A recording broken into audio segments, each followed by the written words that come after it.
There are days when you wake up and everything inside you feels heavy. You don't feel motivated. You don't feel inspired. You don't even feel like trying. It's like your mind keeps saying, "What's the point?" and your heart feels too tired to argue back. If you've ever been in that space, you're not alone. Every one of us goes through moments where life feels overwhelming, uncertain, or painfully repetitive. But here's the truth: the people who grow, the people who heal, the people who rise, are the ones who learn how to show up even when they don't feel like it. That's the discipline mindset, the quiet, steady strength that carries you when motivation fades. Today, I want to talk to you about how to build that strength from within. Not to be perfect, but to be consistent, patient, and grounded on days when everything in you wants to give up. Have you ever caught yourself waiting for the right moment to begin, waiting for motivation, waiting for clarity, waiting for a feeling strong enough to push you forward? That waiting creates its own kind of exhaustion. You look at your goals, your responsibilities, your hopes, and something inside you whispers, "Not today." The pain here is real. You feel stuck between who you are and who you want to become, and the gap feels too heavy to cross. But here's the insight most people never realize: motivation was never meant to carry you. It flickers. It shifts. It depends on your mood, your sleep, your circumstances. Discipline, however, doesn't negotiate. It is a promise you keep with yourself even when the spark is gone. The guidance is simple but powerful: stop expecting to feel ready. Start expecting yourself to take one honest step. Even a small action breaks the mental fog that holds you back. The healing comes when you see that showing up, imperfect, tired, unsure, is still progress, and every small step strengthens the belief that you can rely on yourself. On the days when your energy is low and your mind feels cluttered, it often becomes your harshest critic. It magnifies your doubts, your flaws, and your fears. It convinces you that you're falling behind, that you're not capable, that your effort won't make a difference. And when you're tired, mentally, emotionally, or even physically, those thoughts feel incredibly convincing. But here's the insight: your mind lies to you when you're exhausted. It tells temporary stories that feel permanent. It turns small problems into heavy burdens. That's why you should never judge your entire life from a moment of fatigue. The guidance is to shift your expectation from perfection to presence. Tell yourself, "I don't have to give everything today, but I can give something." Even the smallest effort counts when you're consistent. The healing begins when you notice that showing up in a weakened state is not failure, it's resilience. It's proof that you are stronger than your temporary emotions. And with every small act of discipline on a hard day, you gradually rebuild trust in your own strength. We often imagine discipline as something intense: waking up before sunrise, doing everything with perfect structure, pushing at full speed every single day. And because that image feels overwhelming, many people never begin. The pain here is the pressure you put on yourself to be all in or not in at all. You look at the size of your goals and instantly feel defeated because the mountain seems impossible to climb.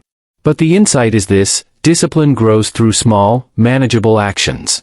The tiniest commitment, done consistently, carries more power than a burst of effort done once. So the guidance is to create minimum action rules.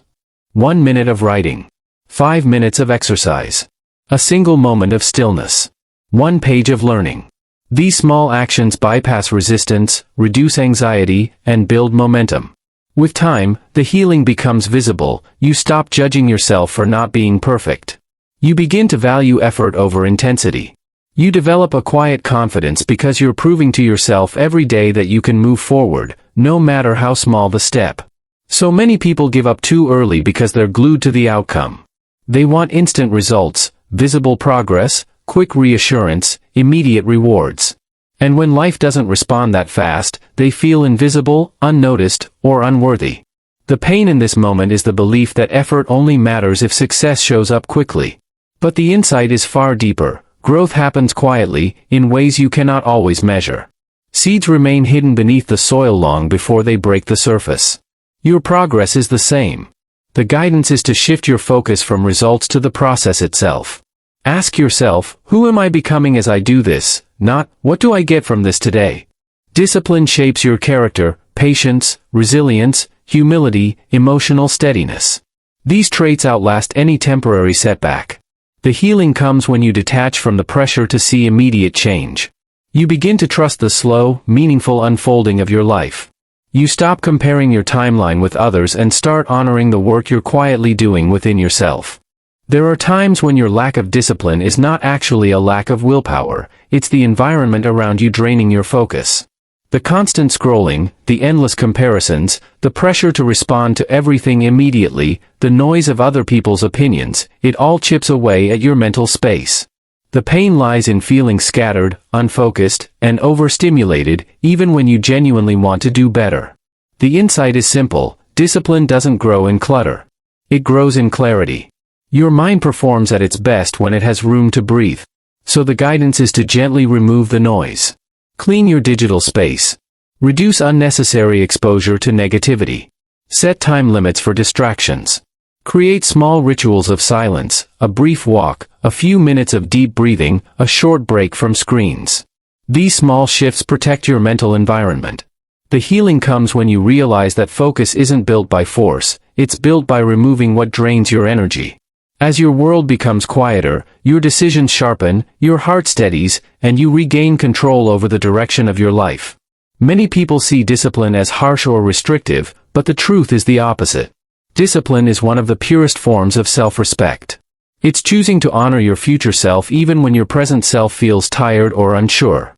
The pain often comes from feeling like you're letting yourself down when you skip commitments or break routines. You internalize it as weakness or failure, which makes you feel even worse. But here's the insight: discipline isn't about being perfect, it's about being loyal to your own growth. It's a way of saying, I matter enough to keep going. The guidance is to treat your personal goals like promises you make to someone you deeply value. When you show up for your responsibilities, your health, your learning, your healing, you're practicing self-worth in action. The healing happens slowly but powerfully. Every act of discipline strengthens your identity. You stop seeing yourself as someone who quits and start seeing yourself as someone who follows through. This shift builds confidence from the inside out, creating a foundation of emotional strength that carries you through life's toughest seasons. There will always be days when you do everything right and life still feels heavy, days when your effort doesn't match your results, when your patience stretches thin, and when your heart feels tired of trying. That pain is real, and many people confuse it with failure. But here's the insight: difficult seasons are not signs that you're weak, they are often signs that you're growing. Setbacks are part of the process, not punishments. They refine your character, sharpen your awareness, and strengthen your resilience. The guidance is to shift your focus from perfection to perseverance. Don't expect flawless days, expect meaningful effort. Expect to keep going even when the path is unclear. Trust that every challenge carries wisdom, even if you can't see it yet. The healing comes when you embrace the idea that life's tests are shaping you, not breaking you. When you stop measuring your worth by how easy life feels and start valuing your steady effort, you develop a grounded sense of peace that no setback can take away. Your future doesn't transform in a single moment, it transforms through small, repeated choices that accumulate quietly over time. The pain many people feel is the belief that their dreams are too far, their progress too slow, their efforts too insignificant. But the insight is this: distance becomes manageable when you commit to the next step, not the entire journey. The guidance is to anchor your focus in today. What can you do right now that supports the life you want to build? One honest action. One disciplined choice. One moment of responsibility. These daily commitments form the bridge between who you are and who you're capable of becoming. The healing begins when you stop waiting for perfect conditions and start trusting your ability to shape your life through consistent effort. You reclaim your sense of direction. You start seeing yourself as an active participant in your own story rather than someone reacting to circumstances. And slowly, the future you once feared starts to feel possible, because you're showing up for it, step by step, day after day. When life feels heavy, remember this: motivation may fade, but the disciplined mindset will carry you forward. Showing up, even when you don't feel like it, is not weakness. It's courage. It's clarity. It's strength. If today's message resonated with you, share your thoughts below. How are you showing up for yourself today? Your journey matters. Your effort matters. And every step you take is shaping a stronger, calmer, more resilient you.